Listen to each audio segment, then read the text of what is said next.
ಮುಂದಿನ ರಾಶಿ ಧನುರಾಶಿ.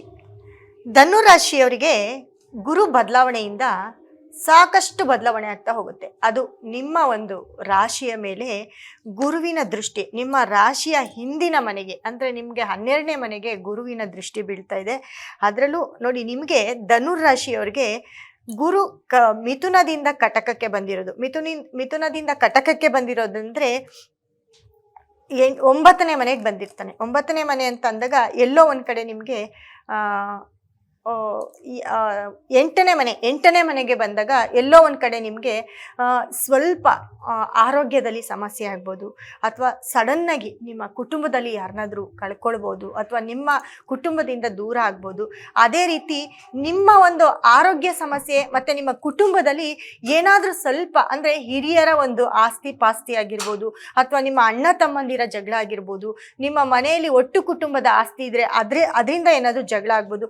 ಈ ರೀತಿ ಎಲ್ಲೋ ಒಂದು ಕಡೆ ಜಗಳಗಳು ಆಗ್ತಾ ಇರುತ್ತೆ. ಅದನ್ನು ಸ್ವಲ್ಪ ನೋಡ್ಕೊಳ್ಬೇಕಾಗುತ್ತೆ. ಮತ್ತು ನಿಮ್ಮ ಯಾವುದಾದ್ರೂ ತುಂಬ ಸೀಕ್ರೆಟ್ ವಿಷಯ ಆಗಿರ್ಬೋದು, ತುಂಬ ಗೌಪ್ಯ ವಿಷಯ ಆಗಿರ್ಬೋದು, ಅದೆಲ್ಲ ಎಲ್ಲಾದರೂ ಯಾರಿಗಾದರೂ ನೀವು ಹೇಳಿದರೆ ಖಂಡಿತವಾಗ್ಲೂ ಈ 1.5 ತಿಂಗಳಲ್ಲಿ ಆ ಒಂದು ವಿಷಯಗಳು ರಿವೀಲ್ ಆಗುವಂಥ ಚಾನ್ಸಸ್ ಇರುತ್ತೆ. ಅದನ್ನು ನೀವು ತುಂಬ ಕೇರ್ಫುಲ್ಲಾಗಿ ನೋಡ್ಕೊಳ್ಬೇಕಾಗುತ್ತೆ. ಮತ್ತು ನೀವು ಯಾವುದಾದ್ರೂ ಸಂಸ್ಥೆ ನಡೆಸ್ತಿದ್ರೆ, ಅಥವಾ ನೀವು ಯಾವುದಾದ್ರೂ ಸ್ಕೂಲು ಕಾಲೇಜು ಈ ಥರ ಸೆಕ್ಟರಲ್ಲಿದ್ದರೆ ಎಲ್ಲೋ ಒಂದು ಕಡೆ ನಿಮಗೆ ತುಂಬ ಲಾಸನ್ನು ತೋರಿಸುತ್ತೆ. ಈ 1.5 ತಿಂಗಳಲ್ಲಿ ಸಣ್ಣ ಮಿಸ್ಟೇಕು ದೊಡ್ಡ ಮಿಸ್ಟೇಕ್ ಆಗಿ, ಯಾವಾಗಲೂ ಸಣ್ಣ ಪುಟ್ಟದ್ದು ಬಂದಾಗ ನೀವು ತುಂಬ ನಿಭಾಯಿಸ್ಕೊಳ್ತೀರಾ, ಆದರೆ ಈ ಸತಿ ಸಣ್ಣ ಪುಟ್ಟ ಮಿಸ್ಟೇಕ್ ಎಲ್ಲ ದೊಡ್ಡದಾಗಿ ಪರಿಣಮಿಸುತ್ತೆ. ಅದನ್ನು ಸ್ವಲ್ಪ ಹುಷಾರಾಗಿ ನೋಡ್ಕೊಳ್ಬೇಕು ಧನುರಾಶಿಯವರು. ಯಾಕಂದರೆ ನಿಮಗೆ ನೋಡಿ, ಗುರುವಿನ ದೃಷ್ಟಿ ನಿಮಗೆ ಹಿಂದಿನ ಮನೆ ಅಂತಂದರೆ ವೃಶ್ಚಿಕ ರಾಶಿಗೆ 5ನೇ ದೃಷ್ಟಿ ಬೀಳುತ್ತೆ. ಅದೇ ರೀತಿ ಮಕರ ರಾಶಿ, ನಿಮ್ಮ ರಾಶಿಯ ಮುಂದಿನ ರಾಶಿಗೆ 7ನೇ ದೃಷ್ಟಿ ಬೀಳುತ್ತೆ. ಎಲ್ಲೋ ಒಂದು ಕಡೆ ಹಿಂದೆ ಮುಂದೆ ನೀವು ತುಂಬ ಸೇಫ್ ಆಗಿರ್ತೀರ ಅನ್ಬೋದು. ನಿಮ್ಮ ಧನಸ್ಥಾನಕ್ಕೆ ಗುರುವಿನ ದೃಷ್ಟಿ ಬೀಳ್ತಾ ಇದೆ. ಅದೇ ರೀತಿ ನಿಮಗೆ 8ನೇ ಮನೆ ಗುರು ಎಲ್ಲೋ ಒಂದು ಕಡೆ ನಿಮ್ಮನ್ನ ತುಂಬ ಕಷ್ಟಕ್ಕೆ ಸಂಕಷ್ಟಕ್ಕೆ ಸಿಲುಕಿಸ್ತಾನೆ ಅಂತ ಹೇಳ್ಬೋದು. ಮತ್ತು ತುಂಬ ಕೇರ್ಫುಲ್ ಆಗಿರಿ ನೀವು ಧನಸ್ಸು ರಾಶಿಯವರು. ಯಾಕಂದರೆ ಒಂದು ಕಡೆ ಶನಿ ದೃಷ್ಟಿನೂ ಬೀಳೋದ್ರಿಂದ, ನಿಮ್ಮ ರಾಶಿಯ ಮೇಲೆ ಶನಿ ದೃಷ್ಟಿನೂ ಬೀಳೋದ್ರಿಂದ ಎಲ್ಲೋ ಒಂದು ಕಡೆ ನೀವು ಕೆಲಸದ ವಿಚಾರದಲ್ಲಿ ಅಕಸ್ಮಾತ್ ಧನುರಾಶಿಯವರು ಅಥವಾ ಪುರುಷರಾಗಿರಲಿ ಅಥವಾ ಮಹಿಳೆಯರಾಗಿರಲಿ ಏನಾದರೂ ನೀವು ಯಾವುದಾದ್ರೂ ಸ್ವಲ್ಪ ಅಕ್ರಮ ಸಂಬಂಧ ಆಗಿರ್ಬೋದು, ಅಥವಾ ಫ್ರೆಂಡ್ಶಿಪ್ ಆಗಿರ್ಬೋದು, ಅಥವಾ ಲಿವಿಂಗ್ ರಿಲೇಷನ್ಶಿಪ್ಪಲ್ಲಿ ಇರ್ಬೋದು, ಈ ಥರದಲ್ಲಿ ಏನಾದರೂ ಇದ್ದರೆ 8ನೇ ಮನೆ ಅಂತ ಹೇಳಿದೆ ನಾನು, ಅದೆಲ್ಲ ಕೂಡ ರಿವೀಲ್ ಆಗಿ ಅದೊಂದು ದೊಡ್ಡ ಸಮಸ್ಯೆ ಆಗುವಂತಹ ಒಂದು ಟೈಮು ಇದಾಗಿರುತ್ತೆ. ಹಾಗಾಗಿ ಧನಸು ರಾಶಿಯವರು, ಅದರಲ್ಲೂ ನೋಡಿ ಮೂಲ ನಕ್ಷತ್ರ ಕೇತು ನಕ್ಷತ್ರ ಬರುತ್ತೆ, ಪೂರ್ವಾಷಾಢ ನಕ್ಷತ್ರ ಆಗಿರ್ಬೋದು, ಉತ್ತರಾಷಾಢ ನಕ್ಷತ್ರ ಆಗಿರ್ಬೋದು, ಈ 3 ನಕ್ಷತ್ರದವರು ತುಂಬ ಕೇರ್ಫುಲ್ ಆಗಿರಿ. ಖಂಡಿತವಾಗ್ಲೂ ನೀವು ಪರಿಹಾರ ಮಾಡ್ಕೊಳ್ಳಿ.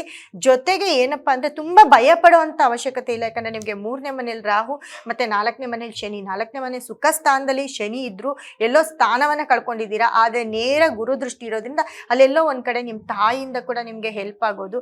ಇದನ್ನು ನೀವು ನೋಡ್ಕೊಳ್ತಾ ಬನ್ನಿ. ಜೊತೆಗೆ ಧನಸ್ಸು ರಾಶಿಯವರು ಏನಪ್ಪ ಮಾಡಬೇಕು ಅಂದರೆ, ಮುಖ್ಯವಾಗಿ ನೋಡಿ, ನೀವು ಗುರುಗಳ ಒಂದು ಆಶೀರ್ವಾದವನ್ನು ಪಡಿಬೇಕಾಗುತ್ತೆ. ಅಥವಾ ತುಂಬ ಸಣ್ಣ ಮಕ್ಕಳಿಗೆ ನೀವು ಸಿಹಿಯನ್ನು ಹಂಚಬೇಕಾಗುತ್ತೆ. ಸಿಹಿ ಅಂತ ಅಂದರೆ ನಿಮ್ಮ ಒಂದು ಏನಿರುತ್ತೆ, ಇವಾಗ ಒಂದು ಮೈಸೂರು ಪಾಕು, ಒಂದು ಲಡ್ಡು, ಬೂಂದಿ, ಯಾಕಂದರೆ ಇದು ಗುರು ಶುಕ್ರರ ಸಂಗಮದಲ್ಲಿ ಮಾಡಿರೋಂತಹ ಒಂದು ಸಿಹಿ ಪದಾರ್ಥ ಆಗಿರುತ್ತೆ. ಮೈಸೂರು ಪಾಕು ಅಂತಂದರೆ ನೋಡಿ, ನೀವು ಕಡಲೆಬೇಳೆ, ಕಡಲೆ ಹಿಟ್ಟು ಇದನ್ನೆಲ್ಲ ಉಪಯೋಗಿಸ್ಕೊಂಡಿರ್ತೀರ, ಜೊತೆಗೆ ತುಪ್ಪವನ್ನು ಸಕ್ಕರೆನ ಉಪಯೋಗಿಸ್ಕೊಂಡಿರ್ತೀರ. ಹಾಗಾಗಿ ನೀವು ಮೈಸೂರು ಪಾಕ್ ಆಗಲಿ, ಬೂಂದಿ ಆಗಲಿ, ಲಡ್ಡು ಆಗಲಿ ಈ ಥರ ತೊಗೊಂಡೋಗಿ ಯಾವುದಾದ್ರೂ ಒಂದು ಅನಾಥಾಶ್ರಮದಲ್ಲಿ, ಅಥವಾ ತುಂಬ ವಯಸ್ಸಾಗಿರ್ತಾರೆ ನೋಡಿ, ಓಲ್ಡ್ ಏಜ್ ಹೋಮ್ ಇರುತ್ತೆ, ಅಲ್ಲಿ ಹೋಗಿ ನೀವು ಗುರುವಾರದ ದಿನ ಅದರಲ್ಲೂ ಗುರು ಹೋರೆಯಲ್ಲಿ ನೀವು ಅದನ್ನು ಕೊಡ್ತಾ ಬಂದರೆ ನಿಮ್ಮ ಈ ಸಂಕಷ್ಟ ದೂರ ಆಗುತ್ತೆ. ಎಲ್ಲೋ ಒಂದು ಕಡೆ ತುಂಬ ಪ್ರಾಬ್ಲಮಲ್ಲಿ ಸಿಕ್ಕಾಕೋತೀರಾ. ಅವರ ಒಂದು ಬ್ಲೆಸ್ಸಿಂಗ್ ಏನು ಬರುತ್ತೆ ನಿಮಗೆ, ಯಾಕಂದರೆ ನಾವು ಪ್ರಾಕ್ಟಿಕಲ್ ಇರಬೇಕು ಅಂದರೆ ಎಲ್ಲೋ ಹೋಗಿ ದೇವಸ್ಥಾನಗಳಲ್ಲಿ ಹೋಮ ಹವನ ಮಾಡಿಸೋದಕ್ಕಿಂತ ನಮ್ಮ ಕಣ್ಣು ಮುಂದೆ ಇರೋರು, ಇವಾಗ ನಮ್ಮ ತಾಯಿ ತಂದೆನೇ ನಮಗೆ ದೇವರು ಅಂತೀವಿ, ಆ ಥರ ಗುರು ಹಿರಿಯರನ್ನು ನೀವು ತುಂಬ ಆರಾಧಿಸಿದ್ರೆ ಒಳ್ಳೆಯದಾಗುತ್ತೆ. ಆದರೂ ಭಯ ಬೀಳಬೇಡಿ. ಯಾಕಂದರೆ ನಿಮಗೆ ನೋಡಿ ನಿಮ್ಮ ಮನೆಯಿಂದ ಆ, 11ನೇ ಮನೆಯಲ್ಲಿ ಸೂರ್ಯ ಬುಧ ಮತ್ತು ಕುಜ ಬರ್ತಾರೆ. ಹಾಗೆ ಶುಕ್ರ ಕೂಡ ನಿಮಗೆ 10ನೇ ಮನೆಯಲ್ಲಿ ಇರೋದ್ರಿಂದ ಎಲ್ಲೋ ಒಂದು ಕಡೆ ಒಂದು 50% ನಿಮ್ಮನ್ನ ಕ್ಯಾಚ್ ಮಾಡ್ತಾರೆ ಅಂತ ಹೇಳ್ಬೋದು. ಈ 1.5 ತಿಂಗಳು ತುಂಬ ಹುಷಾರಾಗಿರಿ. ನಾನು ಹೇಳಿದಂಥ ರೆಮಿಡಿ ಮಾಡಿ. ಮತ್ತು ಗುರು ಸ್ಟೋನು ಮತ್ತು ಗುರು ಬ್ರೇಸ್ಲೆಟ್ಟು, ಶುಕ್ರನ ಒಂದು ಸ್ಟೋನ್ ಯೂಸ್ ಮಾಡಿ, ಖಂಡಿತ ನಿಮ್ಗೆ ಒಳ್ಳೆಯದಾಗುತ್ತೆ. ಶುಕ್ರನ ಬ್ರೇಸ್ಲೆಟ್ ಯೂಸ್ ಮಾಡಿ, ಖಂಡಿತ ನೀವು ಇದರಿಂದ ಹೊರಗಡೆ ಬರ್ತೀರಾ ಅಂತ ಹೇಳ್ತಾ ಮುಂದಿನ ರಾಶಿ ಬಗ್ಗೆ ನೋಡೋಣ.